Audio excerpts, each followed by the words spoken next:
Hay operaciones de búsqueda que no buscan a una persona, sino la realidad misma.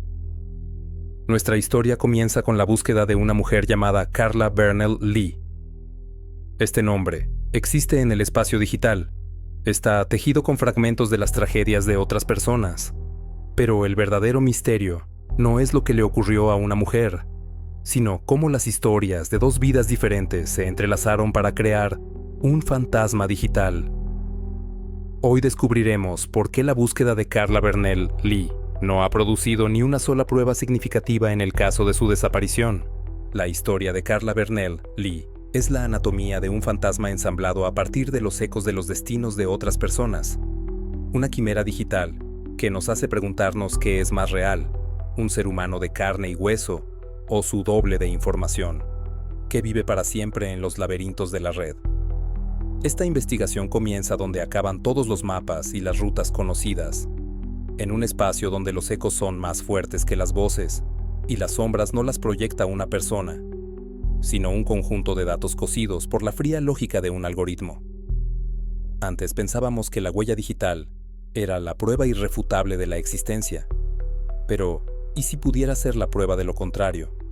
¿Y si pudiera crear una simulación de vida tan convincente que empezara a exigir su propia investigación? La historia de Carla Lee no empieza con una llamada de socorro o una denuncia de desaparición.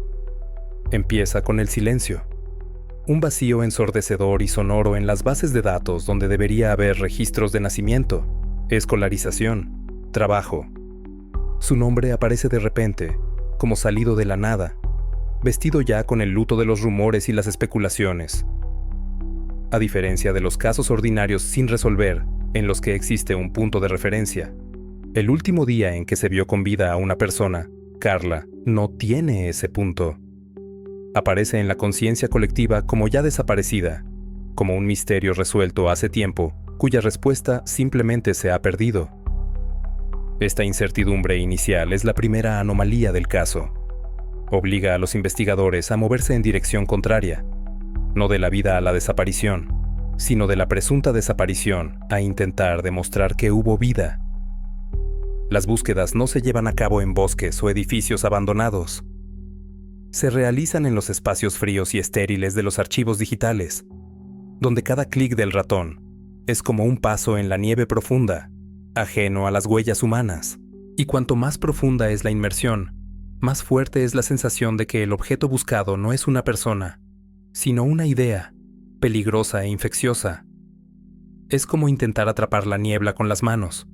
Cuanto más aprietas los dedos, más rápido se disipa, dejando solo una sensación de humedad y frío. ¿Quién es Carla Bernell Lee, si hemos de creer la imagen que se ha creado en Internet? Parece una víctima, la figura central de la clásica historia gótica americana. Los detalles de su supuesta vida son escasos y contradictorios, y varían de un foro a otro, de un blog a otro. En una versión, es una joven que escapó de una secta en algún lugar del Medio Oeste.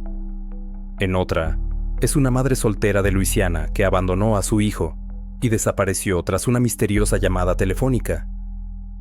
En la tercera, es una tranquila bibliotecaria de Oregón, cuya ausencia solo se notó meses después, cuando los vecinos se quejaron del olor de su piso.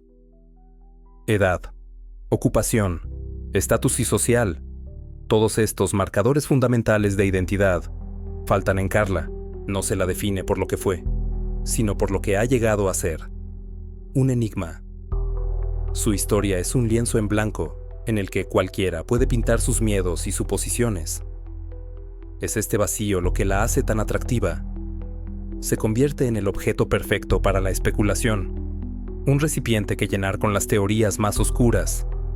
Desaparece porque nunca existió en la forma en que se la busca.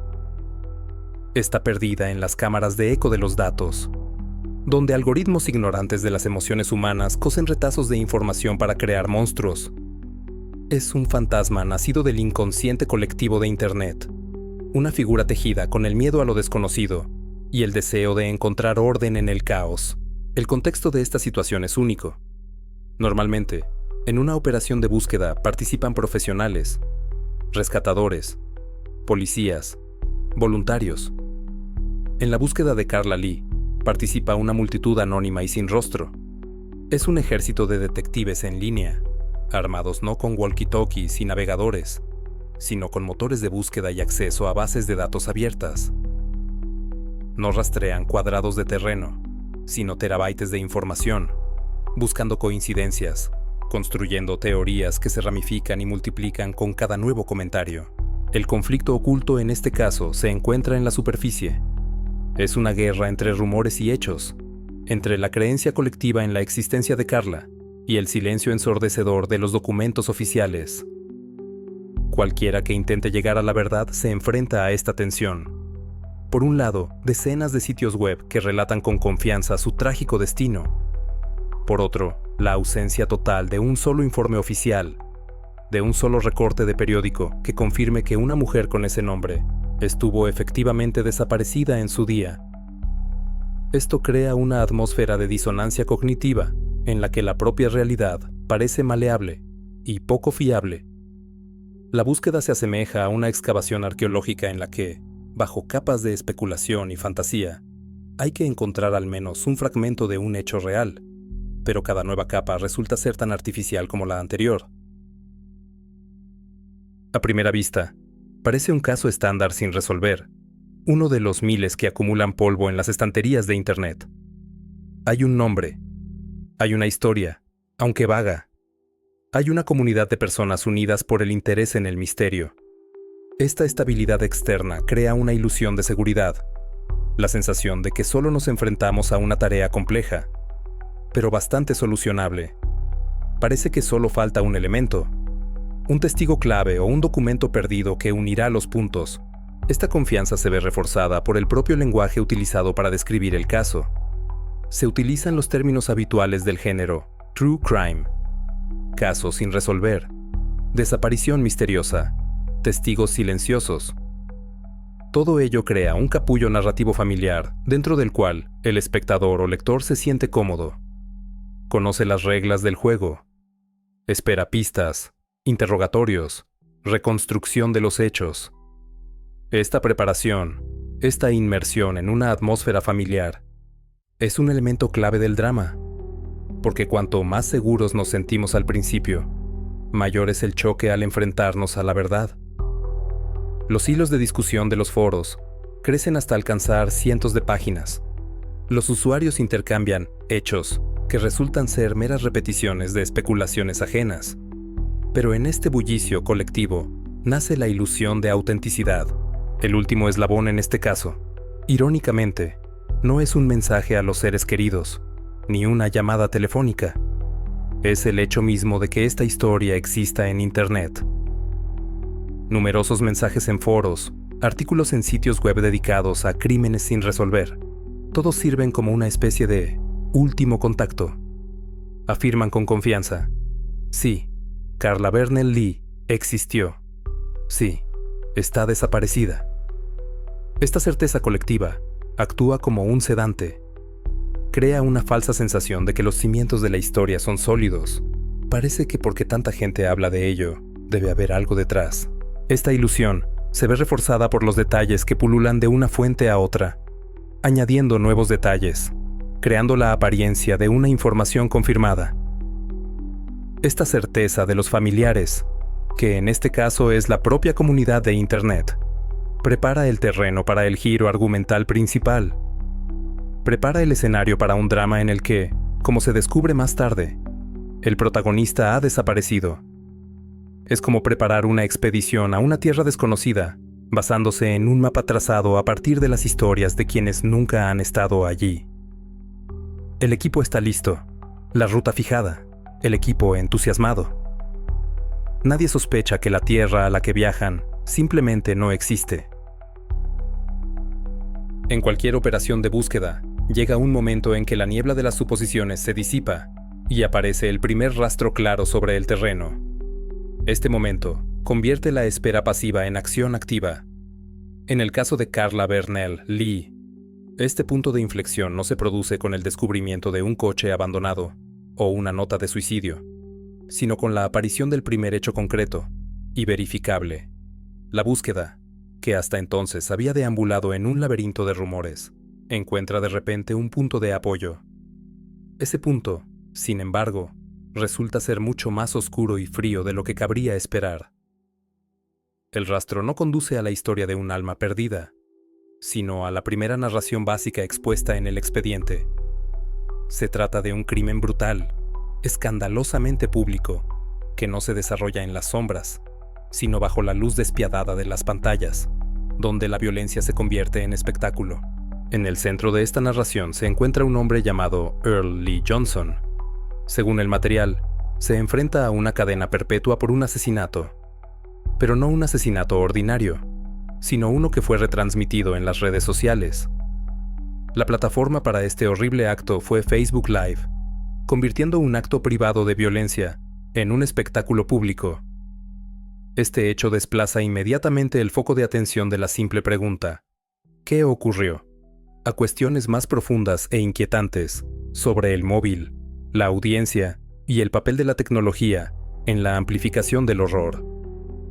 La elección de retransmitir el asesinato en directo indica un motivo que va más allá del acto en sí. No es solo un asesinato, es arte escénico. Por lo general, el autor busca ocultar sus actos. La persona que retransmite el crimen busca audiencia.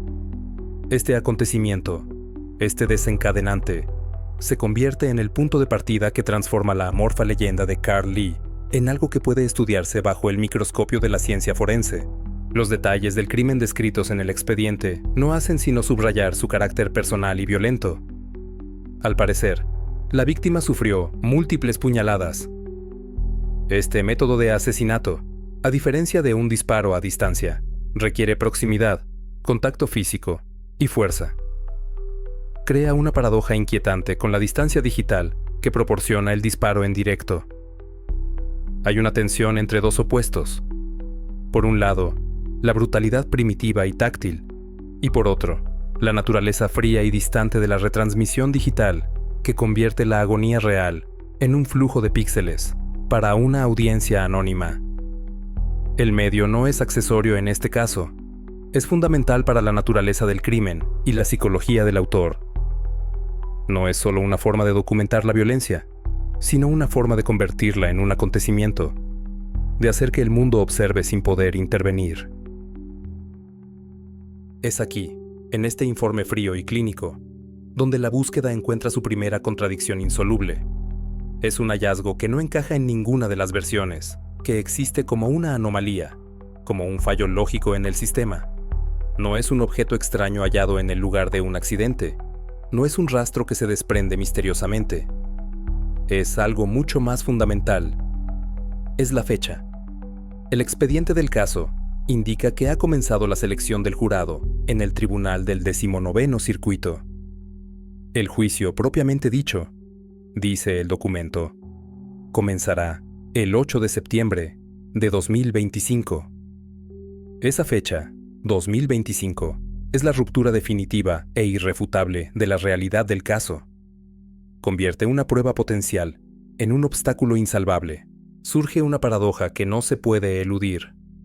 Una persona no puede ser víctima de un crimen que se juzgará en el año 2025 y, al mismo tiempo, estar dada por desaparecida desde hace años, como sugieren los rumores en la red. Este único hecho demuestra irrefutablemente que la historia de la desaparición de Carla y la historia del crimen de Earl Lee Johnson no pueden estar conectadas como se sugiere. La tensión se crea por la colisión de dos corrientes temporales opuestas. Una fluye del pasado al presente, que es la leyenda de la desaparición. La otra fluye del presente al futuro, un juicio que aún no ha tenido lugar.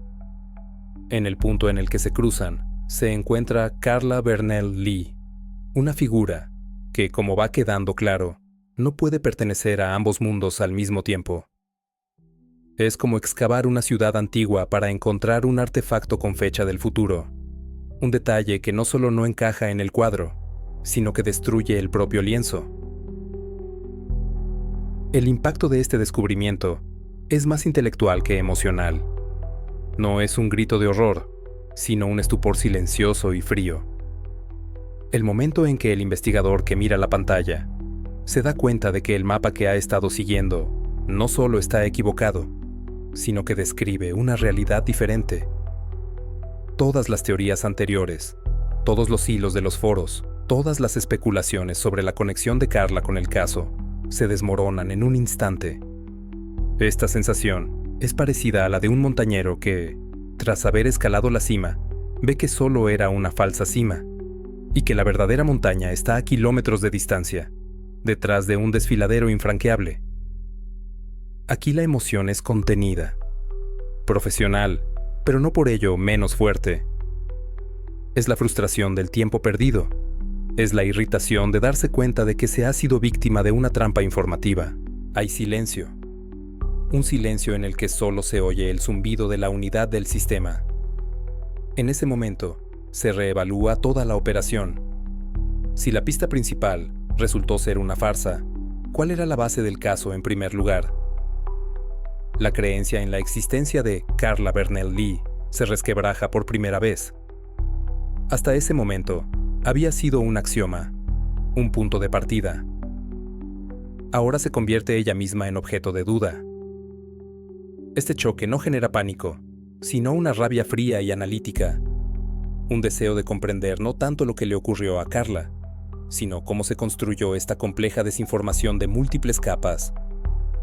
Se pasa de ser un investigador que sigue una pista a ser un deconstruccionista que desmonta el mecanismo de la ilusión. Ahora, el objetivo no es encontrar al hombre, sino comprender cómo se creó su sombra. Llega un momento en que es necesario formalizar la pérdida. La primera pista, tan sonora, tan clara y tan prometedora, resulta ser un callejón sin salida operativo. Un examen más profundo del expediente de Earl Lee Johnson revela otro detalle crítico. Las fuentes facilitadas no dan el nombre de su víctima. Se oculta tras el lenguaje jurídico, tras el anonimato que exige el procedimiento. La conexión entre este caso y la desaparición de Carla Lee se construyó únicamente sobre un elemento: la coincidencia del apellido. Lee. Esta palabra sirvió de gancho semántico sobre el que los algoritmos y la imaginación humana ensartaron dos historias completamente distintas, cosiéndolas en un único tejido monstruoso. Este es el umbral de la irreversibilidad. No se puede volver a la versión anterior. Resulta obvio que el misterio pasa de la pregunta ¿qué le ocurrió a Carla?, a la pregunta ¿cómo se conectaron erróneamente las dos historias? La táctica de búsqueda debe cambiar radicalmente. Es necesario descartar esta señal, por fuerte que sea, y empezar a peinar la zona de nuevo, en silencio, lejos de los estridentes titulares de las noticias sobre crímenes. No hay que buscar un asesinato, sino solo un nombre. Esta decisión marca el fracaso del plan original y el paso a la improvisación. La operación para encontrar al hombre desaparecido ha terminado oficialmente, sin haber empezado nunca. En su lugar, comienza otra operación, mucho más compleja y confusa.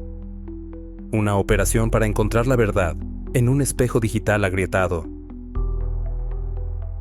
Tras toparse con un muro infranqueable de hechos, la operación entra en una nueva fase. El fracaso de la primera pista, la más evidente, exige no solo un cambio de ruta, sino un replanteamiento completo de la naturaleza de la propia búsqueda. Es un momento de adaptación.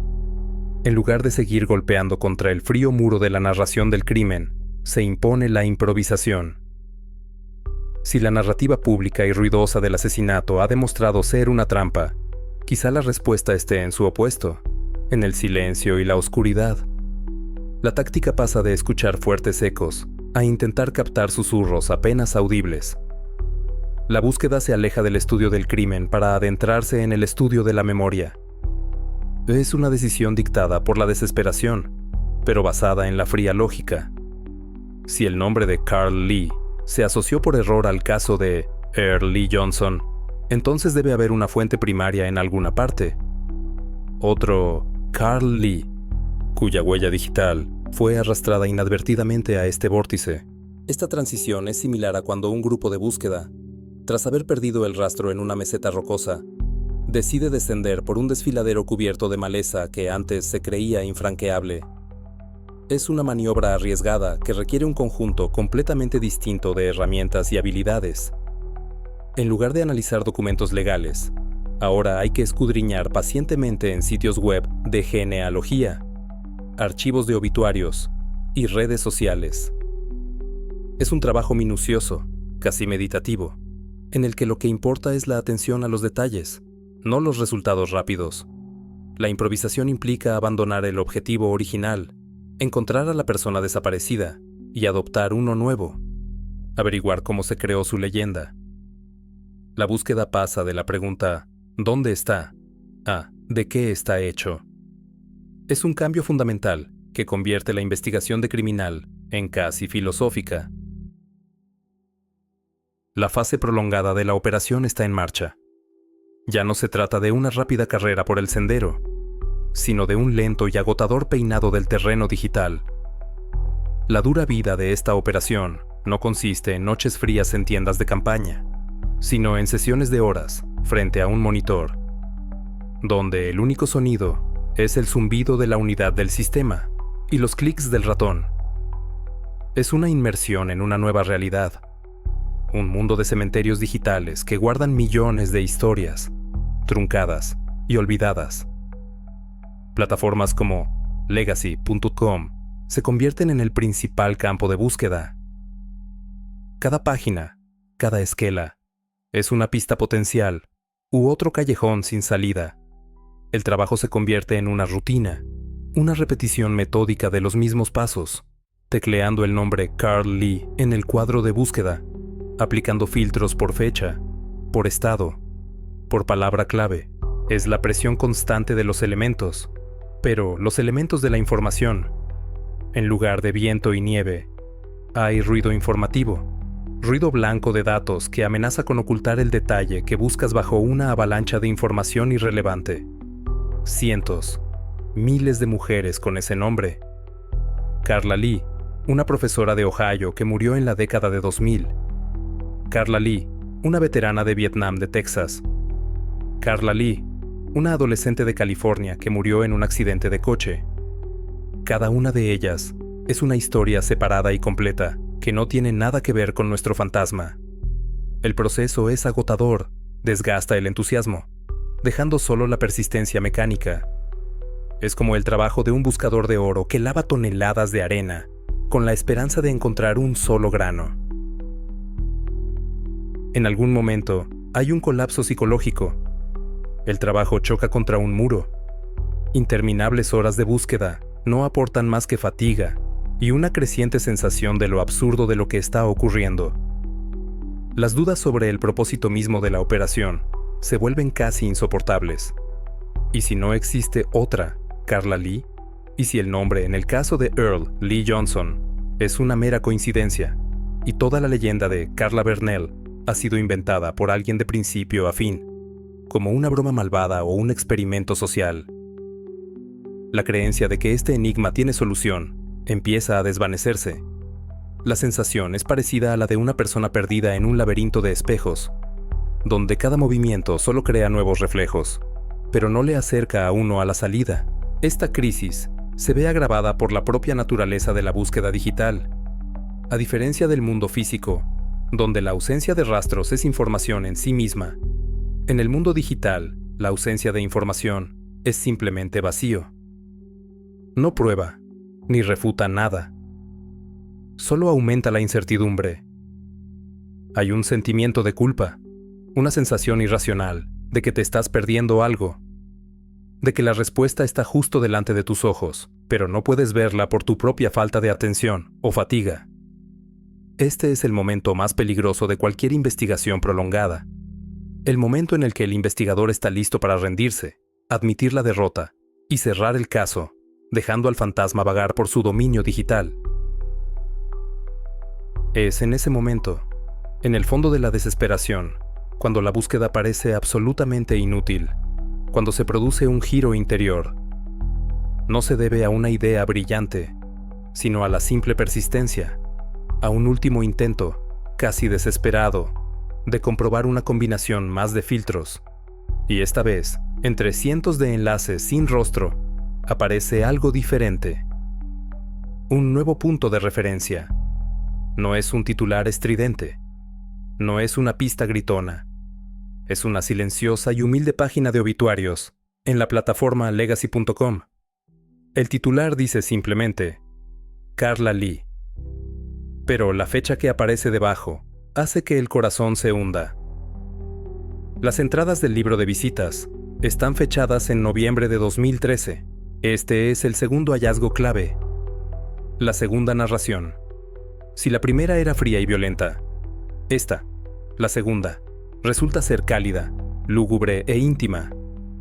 Aquí no se habla de violencia, ni de crimen. Es el retrato de una mujer pintado con las palabras de sus seres queridos. Aparecen nombres reales: su marido, Bruce Lee, y su hija, Wendy Visconti.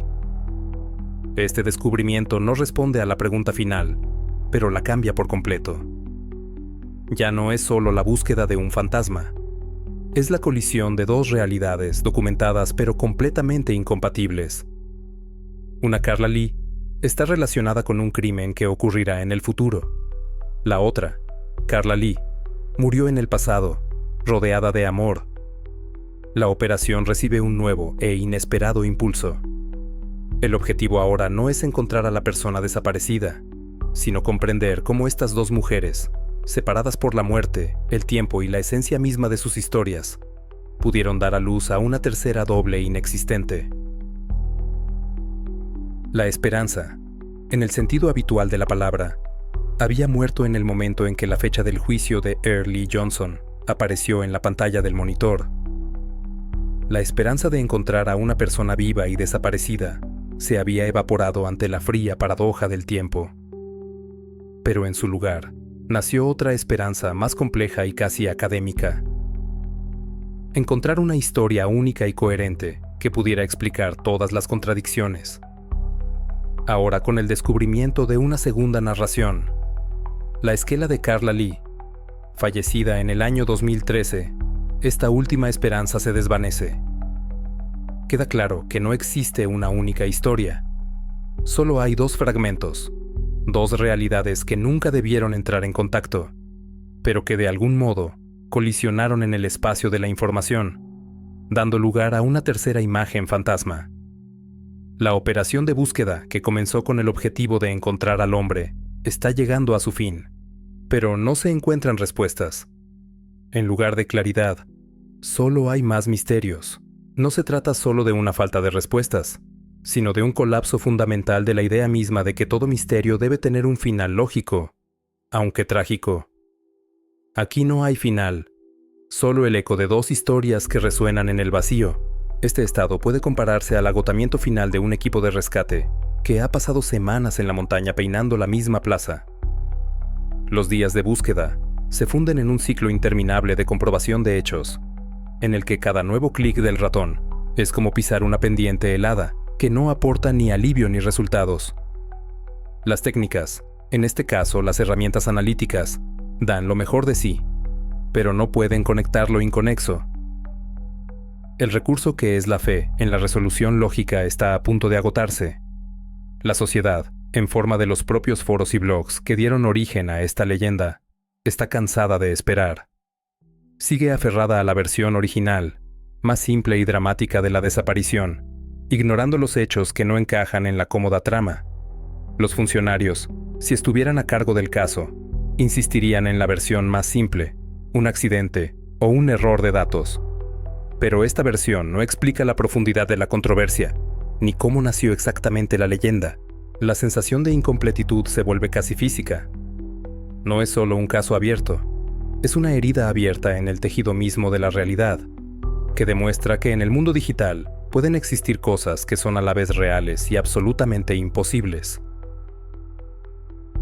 El desenlace de esta insólita operación no trae alivio. No va acompañado ni del dolor por el cuerpo encontrado, ni de la alegría de haber salvado una vida. El resultado final de la búsqueda es el acto frío y documental de descubrir la propia ilusión. Es el momento en que se ponen sobre la mesa dos artefactos irrefutables: pero mutuamente excluyentes. La conclusión oficial de esta investigación puede reducirse a una tabla, una escisión narrativa, que demuestra la existencia de dos universos distintos, no superpuestos, unidos únicamente por la coincidencia de un nombre. Se trata de una aclaración parcial que no hace sino ahondar en el misterio. Hemos podido reconstruir la cadena de acontecimientos, pero no los que conciernen a Carla Bernell Lee, sino los que conducen a su creación. El desenlace es la conmoción al darnos cuenta de que lo que buscábamos no era una persona, sino un error en el código de la realidad. Es el momento en que el mapa resulta ser más importante que el territorio, porque el territorio que buscábamos nunca existió. La primera columna de este cuadro, resumen, puede titularse Narrativa A. Asesinato en directo por televisión. No se da el nombre del sujeto. Se oculta tras el lenguaje jurídico y las normas procesales. La fecha del acontecimiento, el juicio, que comienza el 8 de septiembre de 2025, apunta al futuro, al reino de las suposiciones y las expectativas. La naturaleza del suceso, un brutal asesinato con arma blanca, retransmitido por Facebook Live, sugiere un horror moderno y tecnológico. La persona clave aquí es el acusado, Earl Lee Johnson. El tono emocional de esta narración es de horror, violencia y un procedimiento legal frío y distante. La segunda columna es Narrativa B, una vida recordada. El nombre del sujeto es Carla Lee. La fecha del suceso, muerte en o antes de noviembre de 2013, está arraigada en el pasado. La naturaleza del suceso es una muerte pacífica tras el sufrimiento, como indican las palabras, libre de dolor. Las personas claves son la familia, el marido Bruce Lee y la hija Wendy Visconti. El tono emocional es de dolor, amor, paz y memoria lúcida. Y hay una tercera columna fantasmal. Narrativa fantasma, desaparición. El nombre del sujeto es Carla Bernell Lee. Fecha y naturaleza del suceso, desconocidas. Las personas clave están ausentes. Tono emocional, misterio e incertidumbre. Esta tabla es el hallazgo final. Es un mapa de dos mundos y del fantasma que nació en su frontera. Una vez concluida la operación y registrados sus resultados, solo queda la última etapa, la reflexión. El resultado de la investigación es evidente. La versión oficial, la que vive en la red, habla de una misteriosa desaparición, pero los hechos apuntan a otra cosa.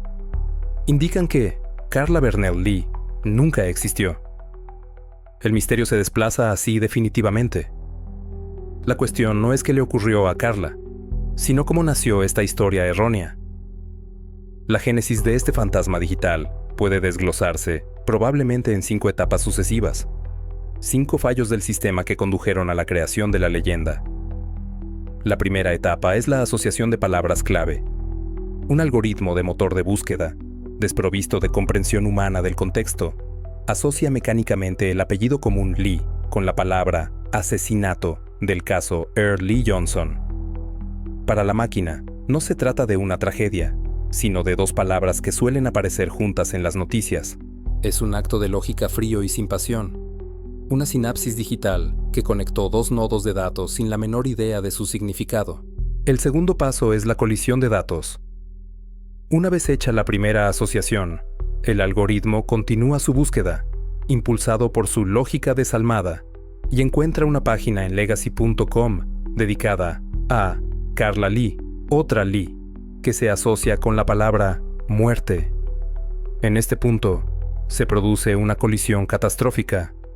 2 corrientes de información, que fluyen en paralelo y nunca pretendieron encontrarse, se funden en un punto. Es similar a la forma en que 2 trenes que viajan por vías diferentes se encuentran de repente en la misma vía debido al fallo de la flecha, avanzando inevitablemente el uno hacia el otro. La tercera etapa es el fallo semántico. El algoritmo es incapaz de reconocer el contexto. No distingue entre muerte violenta y muerte por enfermedad. No entiende la diferencia de fechas separadas por más de una década. Confunde mecánicamente asesinato de una historia con el nombre Carl Lee de otra. El patronímico Bernal probablemente se añadió a partir de otra fuente no relacionada, o es un error completo. Un artefacto derivado de este proceso de síntesis digital. La cuarta etapa es la mutación de la narración. En esta etapa, una persona interviene en el proceso. El concepto de desaparición aparece como un tropo común en el género de crímenes reales, sirviendo de puente entre una muerte conocida y un crimen sin resolver. Esto crea una historia más misteriosa y convincente, aunque falsa. La gente, ante este conjunto de datos contradictorios, elige instintivamente no la explicación más aburrida, error de datos, sino la más intrigante. Por último, la quinta etapa es la cascada de información. Esta nueva y falsa narrativa es recogida por granjas de contenidos, foros o medios sociales, donde se afianza, crece en detalles ficticios y finalmente es descubierta por el usuario, que la acepta como un hecho establecido. Este expediente no trata de encontrar a una persona desaparecida, sino de hallar la verdad holística en un espejo digital dividido. Y la principal pregunta abierta que queda tras la conclusión de esta historia es la siguiente. Si un error aleatorio de algoritmo puede producir una persona inexistente, cuya desaparición será investigada, ¿cuántos fantasmas más de este tipo, nacidos de interferencias, vagan por la red, esperando a ser encontrados?